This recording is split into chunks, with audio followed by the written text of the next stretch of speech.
Teman-teman, hari ini kita diskusi dengan Ustadz Yusuf VI dengan tema siapakah suri tauladan sejati, Muhammad atau Yesus. Saya akan memulai dengan membatasi ya, biar tidak kemana-mana karena kita terbatas hanya 1 jam. Jadi teladan sejati kita akan bahas dari sudut pandang hidup tanpa dosa, kemudian mengasihi musuh, keselamatan juga tergantung pada hidup yang tanpa dosa tadi, kemudian kerendahan hati, rela berkorban, dan konsistensi ajaran-ajaran.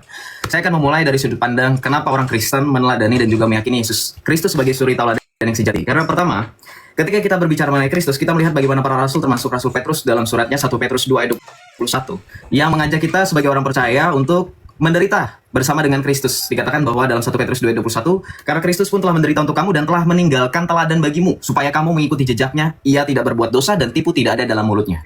Jadi perhatikan Rasul Petrus menekankan bahwa kita harus meneladani Yesus dalam hal kehidupan, terutama ditekankan tidak ada dosa dan tidak ada tipu. Karena yang paling utama adalah mengejar kekudusan sama seperti Kristus yang adalah kudus. Yang kemudian berikutnya bahwa ketika berbicara mengenai Yesus Kristus sendiri, apakah Yesus mengaku dirinya tanpa dosa? Ya, tentu. Dalam Yohanes 8 ayat 46, Tuhan Yesus mengatakan, siapakah di antaramu yang membuktikan bahwa aku berbuat dosa? Apabila aku mengatakan kebenaran, mengapakah kamu tidak percaya kepadaku? Jadi dalam Yohanes 8 ayat 46, Tuhan Yesus menantang orang-orang Yahudi untuk membuktikan dirinya berbuat dosa. Tidak hanya di saat itu saja, nanti kedepannya kita akan buktikan konsistennya Yesus itu tidak berdosa sampai akhirnya ia mati di kayu salib, ia wafat di kayu salib untuk menyelamatkan kita dengan ketidakberdosaannya. Kemudian juga di dalam Ibrani 3 ayat 1 dan 3 dikatakan bahwa karena itu saudara-saudara yang kudus yang mendapatkan bagian dalam panggilan surgawi, pandanglah kepada rasul dan imam besar yang kita akui yaitu Yesus. Sebab Yesus dianggap layak mendapat kemuliaan yang lebih besar daripada Musa. Sama seperti ahli bangunan itu lebih mulia daripada rumah itu sendiri. Jadi perhatikan, dalam surat kepada jemaat di Ibrani dikatakan bahwa Yesus itu lebih mulia daripada Musa. Bahkan berhak untuk mendapatkan kemuliaan yang lebih besar daripada Musa. Ini membuktikan bahwa Yesus itu mengungguli nabi-nabi lain bahkan sekelas Musa. Dan ini sebagai bukti bahwa sekelas Yesus itu tidak ada bandingannya dengan nabi-nabi lain. Kalau nanti ada yang membandingkan Yesus dengan nabi lainnya, seperti dalam tema kita saat ini. Kemudian di dalam Yohanes 19 ayat 4, ini yang tadi saya buktikan dalam ayat yang berikutnya, dalam Yohanes 19 ayat 4, bahwa tidak hanya Yesus, tidak hanya para murid atau internal saja yang mengakui kekudusan Yesus, tapi juga Pilatus mengakuinya. Dalam Yohanes 19 ayat 4, Pilatus keluar lagi dan berkata kepada mereka, lihat aku membawa dia keluar kepadamu supaya kamu tahu bahwa aku tidak mendapati kesalahan apapun dalam dirinya. Ini membuktikan bahwa keteladanan Yesus itu menyelingkupi berbagai macam, termasuk satu yang paling utama yaitu ketidakberdosaan. Kenapa saya menekankan ketidakberdosaan dulu lebih daripada aspek-aspek lain? Karena ketika kita mengikuti suatu ajaran, kita fokus kepada apa yang menyebarkan atau siapa yang menyebarkan ajaran itu. Yesus menyebarkan ajaran kasih, ajaran tentang mengikutinya, dan barang siapa yang percaya kepadanya, ia akan selamat. Apa yang diimani oleh orang Kristen itu adalah bahwa kami percaya Yesus satu-satunya suri tauladan sejati. Yesus mengungguli para nabi-nabi lainnya. Maka ketika di dalam Yohanes 14 ayat 6, ketika Tuhan Yesus berkata, akulah jalan dan kebenaran dan hidup, tidak seorang pun sampai kepada Bapa kalau tidak melalui aku. Itu adalah bukti bahwa Tuhan Yesus itu sangat-sangat satu-satunya jalan dan kebenaran dan hidup. Ana huwa thoriq al-haq al-haya.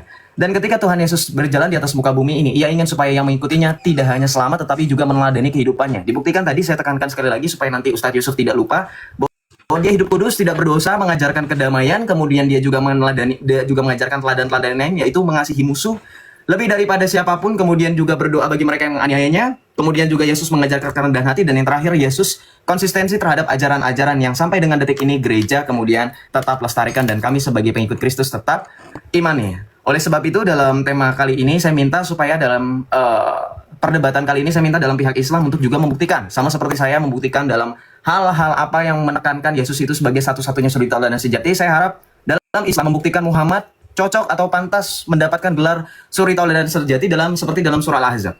Nah, itu bisa dibuktikan dalam hal apa? Nanti kita akan dengarkan Ustadz Yusuf VI membuktikan dalam dalil per dalil seperti apa yang saya suarakan. Terima kasih. Oke, Assalamualaikum warahmatullahi wabarakatuh, teman-teman yang ada di YouTube manapun ya, dan yang di TikTok yang 12.400 orang ya. Semuanya alhamdulillah malam ini kita ada janji diskusi dengan Joseph Albert gitu ya, mengenai tentang masalah suri tauladan yang sejati yang dapat ditiru atau diambil dari dua tokoh dalam agama Islam maupun Kristen. Ya, kita mengetahui ya teman-teman, di dalam agama Islam tokohnya adalah Rasulullah Shallallahu Alaihi Wasallam atau Nabi Muhammad Shallallahu Alaihi Wasallam gitu ya. Cuma ini adalah judul yang dibawakan oleh Joseph gitu ya. Sebenarnya sih judulnya tidak apple to apple. Kenapa saya bilang seperti itu? Karena kita membanding Nabi dengan yang dituhankan oleh kawan-kawan kita. Tetapi nggak apa-apa. Yang kita permasalahkan di sini adalah suri tauladan yang baik yang dapat diambil dari kedua tokoh ini gitu ya. Teman-teman semuanya, sesuai dengan Quran surah Al-Ahzab ayat 21, yang berbunyi faqalallahu ta'ala a'udzubillahi minasyaitonirrajim bismillahirrahmanirrahim laqad kana lakum fi rasulillahi uswatun hasanah. Sungguh yang ada di dalam diri Rasulullah Shallallahu alaihi wasallam itu ada suri tauladan yang baik yang patut untuk kita contoh. Di opening tadi Joseph juga sudah mengutarakan seperti apa itu yang patut dicontoh dari Rasulullah Shallallahu alaihi wasallam. Maka kita akan merujuk ke hadis dari sifat-sifat Rasulullah Shallallahu alaihi wasallam. Apa saja sifat dari Rasulullah Shallallahu alaihi wasallam? Yang pertama adalah siddiq, yaitu jujur.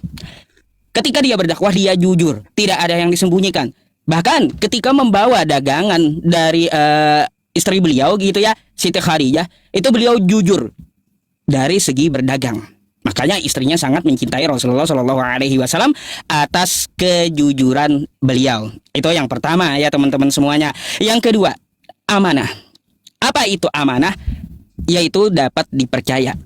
Ketika beliau menyampaikan sesuatu, apa yang beliau sampaikan itu dapat dipercayai. Bahkan sebelum kenabian, Rasulullah Shallallahu alaihi wasallam itu juga sudah bergelar dapat dipercaya atau dalam bahasa Arabnya al-amin.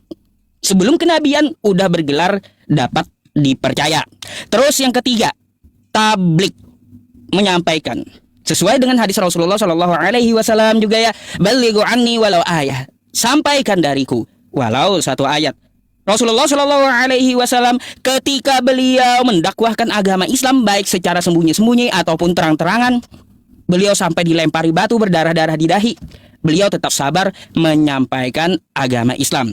Contoh waktu kejadian di Taif, beliau dilempari orang-orang Taif sampai berdarah dahi beliau. Nah, tuh ya, salah satu contoh dari Rasulullah untuk menyampaikan agama Islam. Di hari ini kita mempunyai media-media ya, udah bukan seperti zaman dulu. Media-media sosial banyak.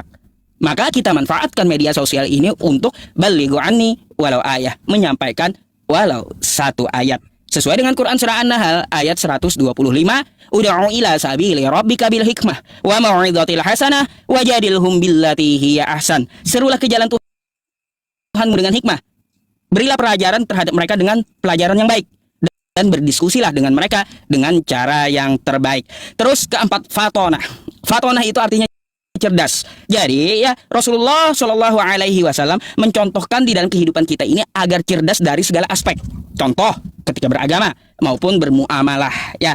Ketika bermuamalah saling menguntungkan. Terus ketika beragama ya kita harus belajar dulu sebelum kita mempraktekkan. Nah itu adalah kecerdasan beliau ketika mencontohkan, membawakan syariat agama Islam ya teman-teman. Jadi itulah yang dimaksud dari Quran surah Al-Ahzab ayat 21, suri tauladan yang baik ya. Saya jabarkan sedikit untuk Joseph, yaitu ada 4 yang saya jabarkan dulu ya. Meskipun banyak dari sifat Nabi, bukan hanya itu ya teman-teman semuanya. Kalau untuk masalah keselamatan, karena waktu saya terbatas ya, insya Allah saya akan menyampaikan setelah sesi ini. Terima kasih, silakan.